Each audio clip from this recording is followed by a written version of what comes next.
A phase-to-phase short circuit inside a transformer, well, it doesn't just trip a breaker. We're talking about electromagnetic forces literally strong enough to physically crush winding coils before anyone on the factory floor even notices there's a problem. It's incredible, really. The thermal and mechanical stress, it compounds with every single cycle that the fault remains uncleared. We are talking about extreme, violent forces that can completely destroy an incredibly expensive, critical piece of infrastructure in the literal blink of an eye. So welcome to this explainer. Today we're focusing on that critical, incredibly brief window of time between a fault and a fire. Okay, let's dive into this because, what actually separates a routine fault from absolute, total destruction? It's incredibly simple, but it is heavily engineered. Speed. It's all about the speed of detection and the speed of isolation. Transformers simply cannot tolerate sustained fault current. The longer a fault persists, the more damage it does. And as you'll see in just a moment, that damage doesn't just scale linearly. Speed is your ultimate and honestly, sometimes your only line of defense. So I want you to consider the number 50. It's really a paradigm shift in how we need to think about system protection today. Historically, engineers often thought strictly in terms of, well, did the relay trip? But in modern power systems, that binary question of whether a breaker tripped is just no longer enough. The number that actually matters for equipment survival is exactly how many milliseconds elapsed between fault inception and breaker interruption. 50 milliseconds. That is often the critical threshold we're fighting for. Section 1. Anatomy of a fault. The invisible threat. Now, before we can really appreciate the speed required to stop a threat, we've got to understand our two primary adversaries. First up, phase-to-phase faults. These are your explosive, high-current events. We're talking rapid, violent, external arcing. They are loud, they're obvious, and they are immediately destructive. But contrast that with winding interturn faults. These are the sneaky, hidden dangers lurking deep inside the coil itself. An interturn fault is just a tiny short circuit between adjacent winding turns. The crazy part? The total current drawn from the network might actually look totally normal. But inside that tiny shorted loop, massive circulating currents are generating intense, localized heating. To put this into plain language, a short circuit inside a transformer is basically like a raging river suddenly being forced through a regular garden hose. The current is desperately trying to force its way through unintended paths, and the pipe, which in this case is the really delicate winding insulation, simply cannot handle the sheer volume and pressure. The insulation breaks down, the current spikes up to many times the rated load, and absolute chaos ensues within the transformer tank.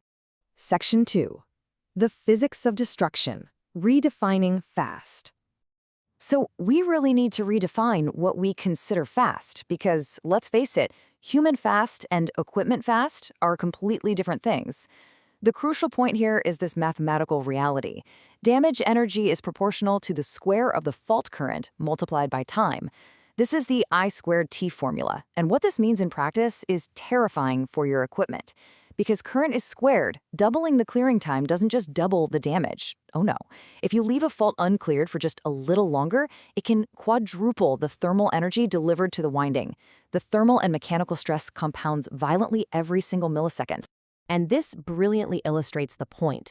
Think about the difference between pulling your bare hand off a hot stove instantly versus leaving it there for just a half second later. To human perception, a half second still feels pretty fast, right? But the difference in tissue damage is enormous. A half second is an absolute eternity when dealing with extreme heat. Well, the exact same logic applies to transformer windings. An extra few milliseconds might seem like a negligible engineering detail on paper, but it translates directly into melted copper and vaporized insulation. Okay, let's dismantle a really injurious myth right now. Never, ever assume that a low fault current means low urgency.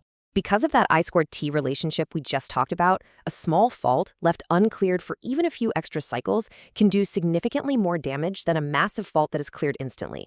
I mean, just look at the math. A fault cleared in 50 milliseconds delivers roughly half the thermal energy of that exact same fault cleared in 100 milliseconds.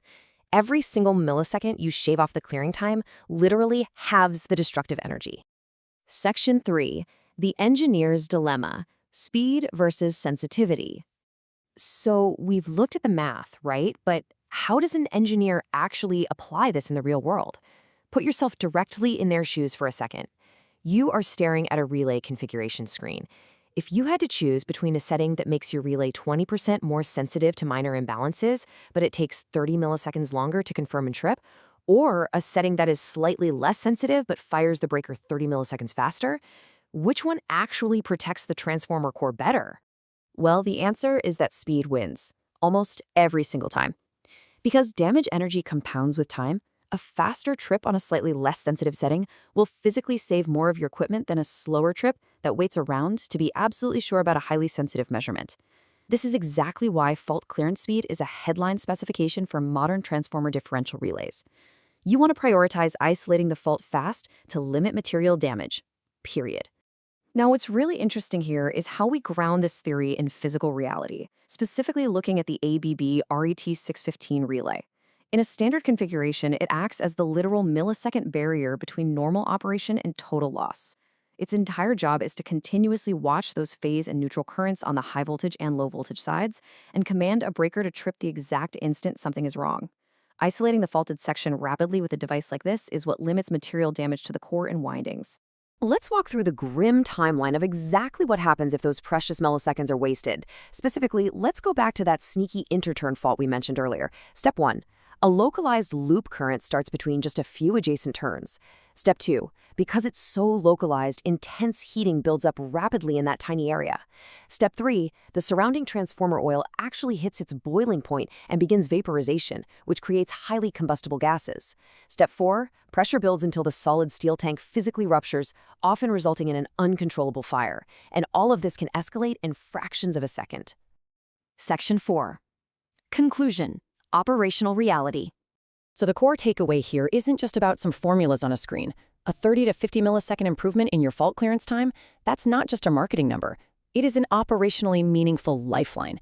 It's literally the difference between replacing a slightly damaged component over a weekend and waiting 6 months for a custom-built transformer replacement while your plant sits totally dark. So I'm going to leave you with this to consider. Is your facility's protection logic relying on seconds to save equipment that burns in milliseconds? Really think about that next time you look at your plant's reliability specs. Thanks so much for joining me on this explainer, and I highly encourage you to go investigate your own system's true clearing speeds.